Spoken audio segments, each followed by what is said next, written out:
Shekinah, la Shekinah, la Shekinah, la Shekinah, la Shekinah, la Shekinah, la Shekinah. Lorsque nous sommes dans les difficultés, et même pas, souvent lorsque nous sommes dans l'abondance, nous aimons élever la voix, élever la tête vers Dieu, pour toujours encore demander plus, sans véritablement comprendre ni savoir quelle est la pensée de Dieu pour nous. Qu'est-ce que Dieu aussi attend de nous? Parce que je crois, Dieu est infiniment grand, mais la Bible fait comprendre le livre de Psaume qui s'est limité au travers de sa parole. Il ne peut pas accomplir tout, il ne peut pas accomplir une chose sans véritablement prendre base sur sa parole. Donc, quelque part, lui-même, il s'est limité dans un livre. Et toute personne ayant connaissance de ce livre peut dialoguer avec Dieu. Donc, le plus souvent, nous levons la tête, nous parlons à Dieu sans demander à Dieu qu'est-ce que aussi tu attends de nous. Parce qu'il aussi, il est venu accomplir une tâche sur la terre et il est remonté. Et bizarrement, sur la croix, il a dit tout est accompli. Mais ce tout est accompli, nous ne voyons pas cela se manifester dans notre vie. Pourquoi? Parce que nous marchons sur nos propres principes et nos propres désirs. En allant, en s'enrichissant de par nos propres forces. Et lorsqu'il s'est compliqué, nous levons la tête vers Dieu pour parler à Dieu. Seigneur, on a besoin de toi. Mais lorsque tout allait bien, nous n'avons pas posé la question à Dieu. Qu'est-ce que tu attends de nous? Tout a commencé en Éden. Dans la domination de l'homme, ne s'étendait pas sur tout le monde comme aujourd'hui, mais la domination de l'homme s'étendait principalement dans le jardin d'Éden. Alléluia. Et c'est là que l'homme a péché. Il est sorti d'Éden. C'est un souvent précis que tout ce que Dieu a dit dans le chapitre 1 de Genèse a commencé à prendre forme en dehors d'Éden. Amen. Le problème est que tu as créé ces personnes-là de par la terre. Ils sont sensibles. Mais moi, je vais apporter ma divinité dans cette chair-là. En tel sens que le mal ne pourra plus dominer sur eux. Je vais seulement, moi étant infiniment grand, mettre dans la peau de quelqu'un qui est infiniment petit, pour le rendre infiniment grand. My God. Une discussion s'est passée. Et le fils a décidé de venir sur terre. C'est pour ça que Paul pouvait dire dans l'année 1 Corinthiens, je crois au chapitre 15, qu'il y a une question de premier Adam et de dernier Adam. Donc lorsqu'on parle de dernier Adam, c'est que la vie adamique est finie. Je vais dire à une personne ce soir, si on t'avait dit que tu es né pécheur, laisse-moi te dire que c'est faux. Celui qui est né pécheur, c'est celui-là qui découle d'Adam. Alors que moi, je ne crois pas que je découle d'Adam. Je découle d'une personne du nom de Jésus-Christ de Nazareth. La Bible n'a pas connu le péché. Il était pécheur pour nous. Il s'est donné pour nous. Donc, en ce qui me concerne, lorsque je suis né, je n'avais pas le sang d'un pécheur dans ma vie. Amen. David avait le sang d'un pécheur. Moïse avait le sang d'un pécheur. Ézéchiel avait le sang d'un pécheur. Mais lorsque Christ est venu, il a remis les compteurs à zéro. Il a tout transformé. Parce que la Bible dit, lorsque nous péchons, c'est la mort qui est assurée. On a Bible dit que c'est Jésus-là qui est l'évangile vivant. Il n'est pas venu donner la mort, mais venu donner la vie. Donc celui qui est venu donner la vie, ne pas concevoir que dans ton sang il y a encore le péché. Arrête de croire que tu es né à un sang de pécheur. Parce que c'est ce que tu crois qui se manifeste dans ta vie. Que la foi vient de ce que tu entends. Si tu entends chaque moment que tu es pécheur, laisse-moi te dire, le péché va avoir attraction avec toi. Et c'est ce qui se passe aujourd'hui. Nous venons de lire ce livre de Romains. La Bible nous dit dans le livre de Romains, au premier verset, il dit, il parle d'offrir son corps en sacrifice vivant. Est-ce que toi, chrétien aujourd'hui, tu es prêt à offrir ton corps comme un sacrifice vivant? Le sacrifice faut définir. Le sacrifice est une offrande apportée à une divinité. Alors que toi et moi, nous avons choisi de marcher avec Jésus-Christ de Nazareth. Donc si ton corps devient un sacrifice vivant, c'est que ta personne doit être apportée à Dieu. Mais celui qui est apporté à Dieu, il y a un renouvellement d'intelligence.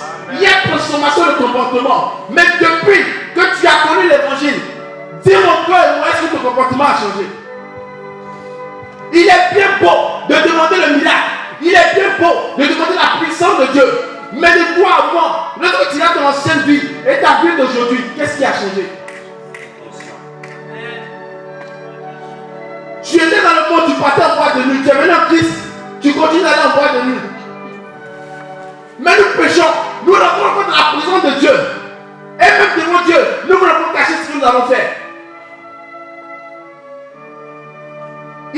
dit de ne pas mentir. Mais lorsque tu rentres dans la présence de Dieu, tu veux justifier forcément ton mensonge. Tu n'es pas qu'un sacrifice vivant devant Dieu. C'est pour cela, lorsque nous marchons dans la présence de Dieu, nous marchons face à Dieu. Rien ne peut avancer dans notre vie. Parce que nous marchons par nos propres principes.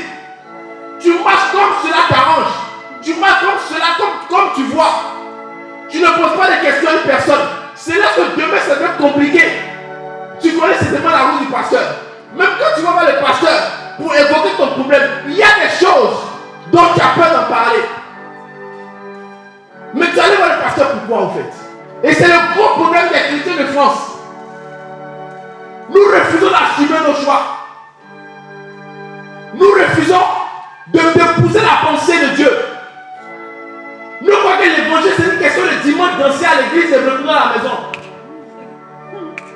L'église du soir, il n'y a pas trop de personnes, il ne va pas me déplacer. On est deux dans la salle. Il faut qu'on puisse faire froid. C'est l'hiver. Demain je travaille. Mais dimanche, tu es la première personne qui peut sur le 30e parce que tu vas aller danser à l'église. Et l'évangile, c'est pas une question de danse. C'est pas une question de dire Seigneur, je t'aime.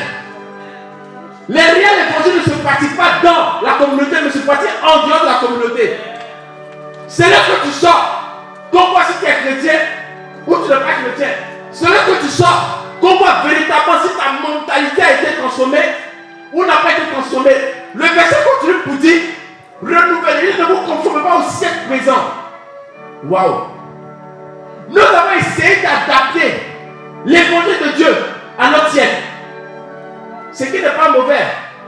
Mais le problème, c'est que lorsque on nous pose la question, est-ce que le vêtement que tu as porté pour venir à l'église, c'est bien? C'est mon temps, au temps de Jésus qui portait des tuniques. Non, on peut porter ce genre de vêtements.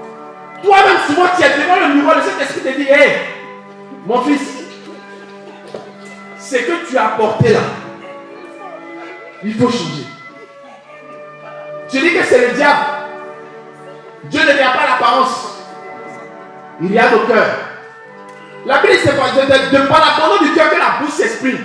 Donc, c'est par l'abandon du cœur que la bouche s'exprime. C'est l'abandon du cœur que tu t'habilles.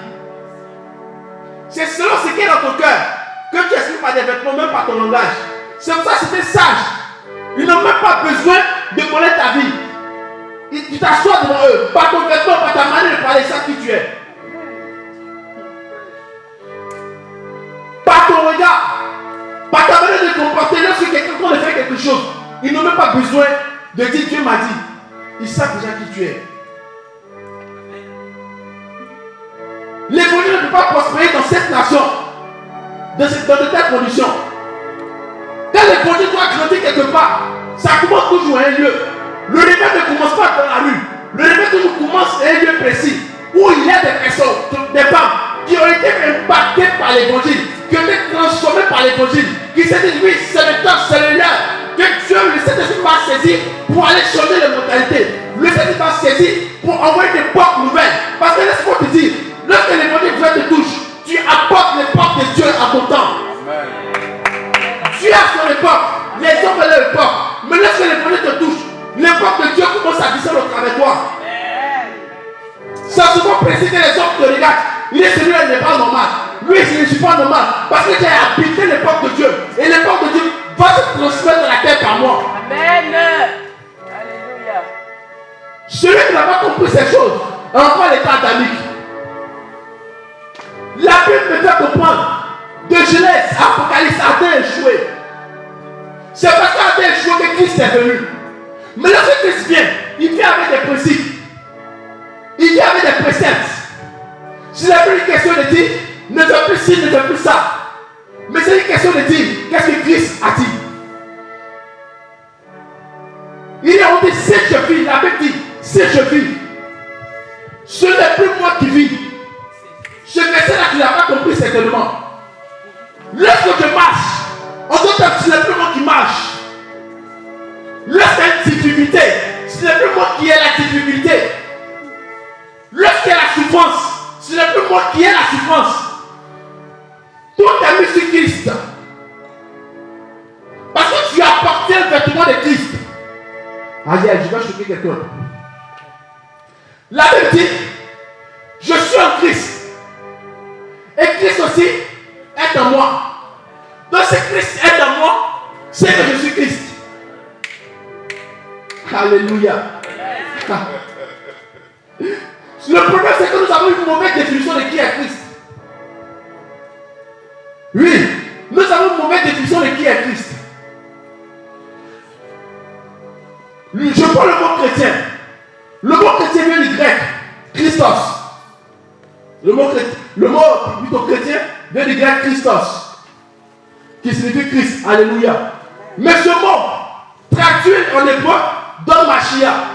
Donc quand le plus souvent vous attendez Yeshua, Mashiach, c'est Yeshua Christ si tu veux. Mais le fait de dire Mashiach, pas du Messie. Alléluia. Donc le fait de parler du Messie, pour le traduire en langage simple, on parle du moins. Donc vous comprenez que lorsqu'on parle des chrétiens, on revient à cette définition de moins. Donc lorsqu'on dit que tu es chrétien, tu n'es pas un petit Christ, mais tu es loin de ton temps. Alléluia. C'est celui-là que Christ a choisi. Amen. La seule différence, c'est qu'il a pris un nouveau visage. Alléluia. C'est lorsqu'on te regarde, ce n'est plus toi en voit. Mais on voit Christ qui est en toi. Amen.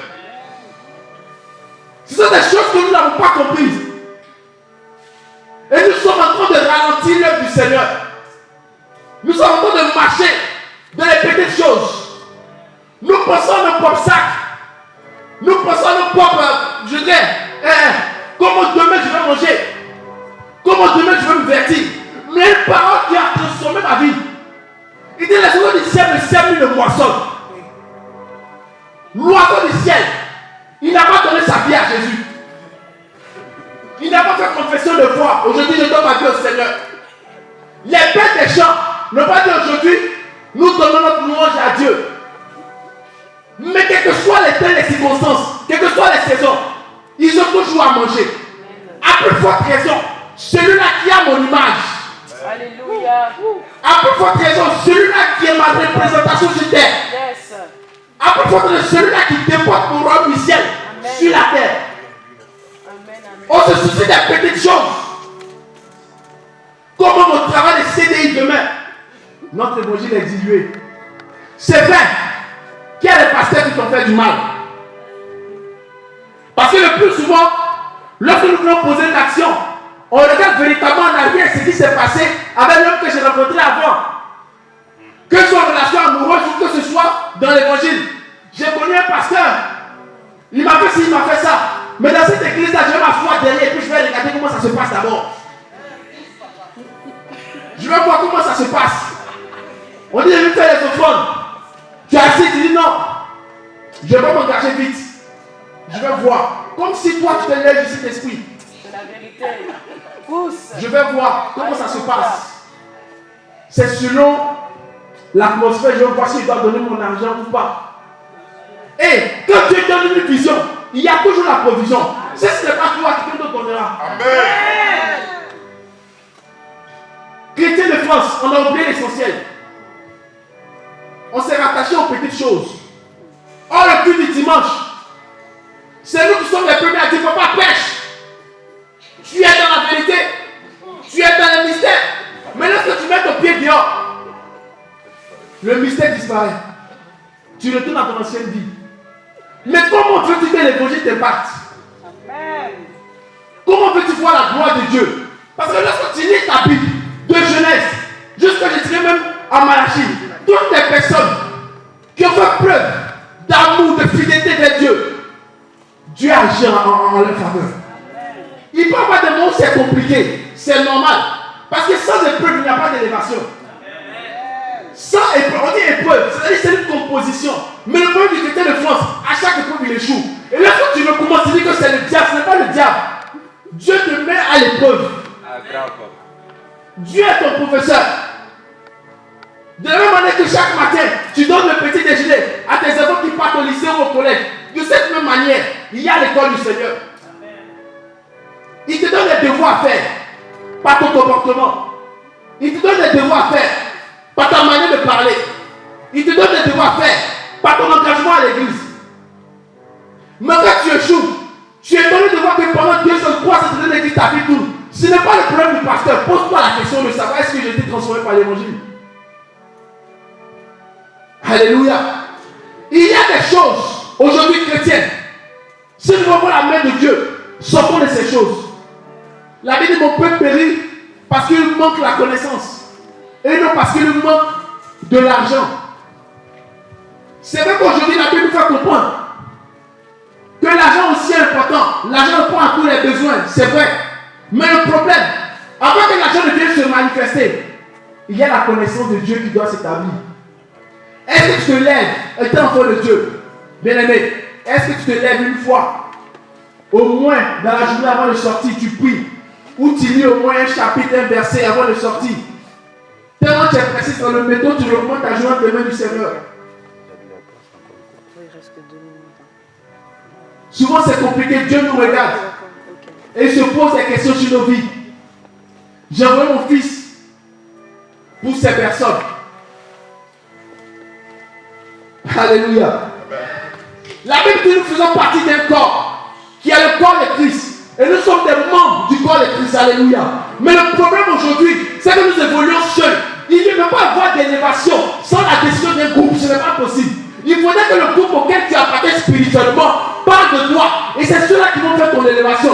Ce n'est pas toi seul devant tes propres mains. Ce n'est pas toi seul devant tes propres forces. Tu vas créer ton élévation. C'est parce que tu appartiens à un corps. Et c'est ce corps-là qui décide que toi, cette personne, on doit l'élever ou pas. Amen, amen, amen. Arrête de ton coin en solo.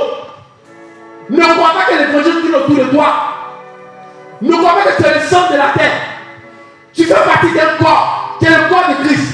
Ne te mets pas à l'écart. Pendant que tu es en train de mettre à l'écart, le corps de Christ n'est pas au complet. Et toi a besoin de tous ses membres pour se mettre en mouvement. Et c'est ce qui va se passer avec les apôtres. La Bible dit c'était 12. Je vais parler du ministère de 12 aujourd'hui, je me suis parler terre à terre. La Bible dit c'était 12 apôtres. Ils ont servi avec Christ. Lorsque Judas a vendu son maître, parce que c'était écrit, la Bible dit avec ses 11. Et Jésus a donné une recommandation. Allez me prier jusqu'à ce que le Saint-Esprit descende. Mais vous allez voir qu'avant de continuer à prier, ils ont choisi une 12e personne pour remplacer Judas. Pourquoi?